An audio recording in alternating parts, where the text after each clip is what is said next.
Hello guys, আসসালামু আলাইকুম। শখের পেটস ইউটিউব চ্যানেলের নতুন আরেকটি ভিডিওতে সবাইকে স্বাগতম। কিছুদিন আগে আমি আপনাদের সাথে আমার কবুতরের বাচ্চা ফুটেছে সেটা শেয়ার করেছিলাম। তো আজকের ভিডিওতে আবারও আমার কবুতরের বাচ্চার পুরো আপডেট শেয়ার করব। তো সবাই পুরো ভিডিওটি দেখতে থাকুন। তো এই যে এখানে দেখতে পাচ্ছেন সকালবেলা আমি কবুতরগুলোকে এই যে মিক্সার খাবার খেতে দিয়েছি। কবুতরগুলো দেখতে পাচ্ছেন খুব সুন্দর করে খাবারগুলো খেয়ে নিতেছিল। আর এই যে এই পাশে আমার কোয়েল পাখিগুলো আছে, এদেরকেও খাবার দেওয়া হয়েছে। আর এরপরে এই যে এদিকে নিচে দেখতে পাচ্ছেন আমার মুরগি ফুলটুসি আর রাজকুমার, এদেরকেও খাবার দিয়ে দিয়েছি। তো এরাও খাবার খেয়ে নিতেছিল। তো এই যে আমার রাজকুমারের কালার কিন্তু এত বেশি সুন্দর ছিল না, এখন দেখতে পাচ্ছেন ধীরে ধীরে তার কালার বদলে যাইতেছে এবং সে কিছুদিনের মধ্যে লাল খয়ের একটা সুন্দর কালার হয়ে যাবে। তো এই যে এরপর এখানে দেখতে পাচ্ছেন কবুতরগুলো খাবার খাওয়ার পর এই যে বাচ্চাটাকে খাবার খাওয়াইতেছে। প্রথমে এই যে পায়রি কবুতরটা বাচ্চাটাকে মুখে খাবার খাওয়াইতেছে। তো যেহেতু এখন বাচ্চাটা বড় হয়ে গেছে তাই তারা খাবার খাওয়ার সঙ্গে সঙ্গে খাবার খাইয়ে দেয়। এই যে দেখতে পাচ্ছেন পায়রি কবুতরটা খাওয়ার পর এই যে পায়রা কবুতরটাও খাওয়াইতেছে। আর যেহেতু একটা বাচ্চা তাই তারা দুজনে খাওয়ায় তাড়াতাড়ি বড় করে ফেলছে, দেখতেই পাচ্ছেন। তো এই কবুতরগুলো কিন্তু এই বাচ্চাটাকে রেখে এখন আবার নতুন করে ডিম পাড়ার প্রস্তুতি নিতেছে। এই বাচ্চাটাকে সরিয়ে দেওয়ার কিছুদিনের মধ্যে এরা আবারও ডিম দিয়ে দিবে, তখন আপনাদের সাথে আবার শেয়ার করব। এই তো সকালবেলা সব কিছুকে খাবার দেওয়ার পর এই যে দেখতে পাচ্ছেন আমার মুরগিগুলোকে একটু বাইরে ছেড়ে দিলাম।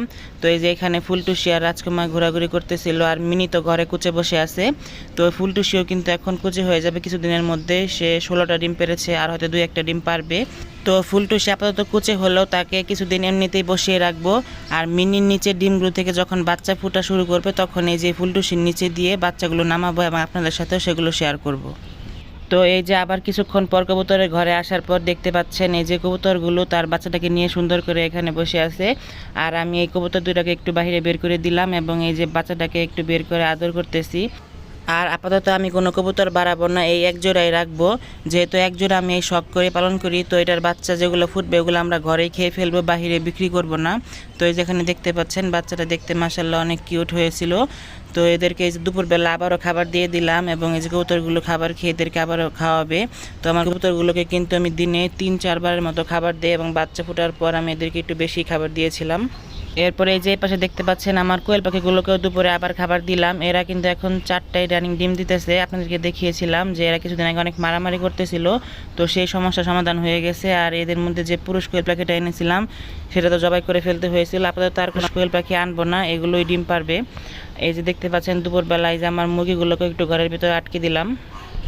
তো আমার কবুতরের আজকে যে ভিডিওগুলো প্রথম দিকে শেয়ার করেছি এগুলো হলো কিছুদিন আগে। আর এই যেটা দেখতে পাচ্ছেন কবুতরের বাচ্চাটার 16-17 দিন হওয়ার পর এই দেখতে পাচ্ছেন বাচ্চাটা মাশাআল্লাহ অনেক বড় হয়ে গেছে এবং গতকালকে এই যে বাচ্চাটাকে জবাই করে ফেলেছি।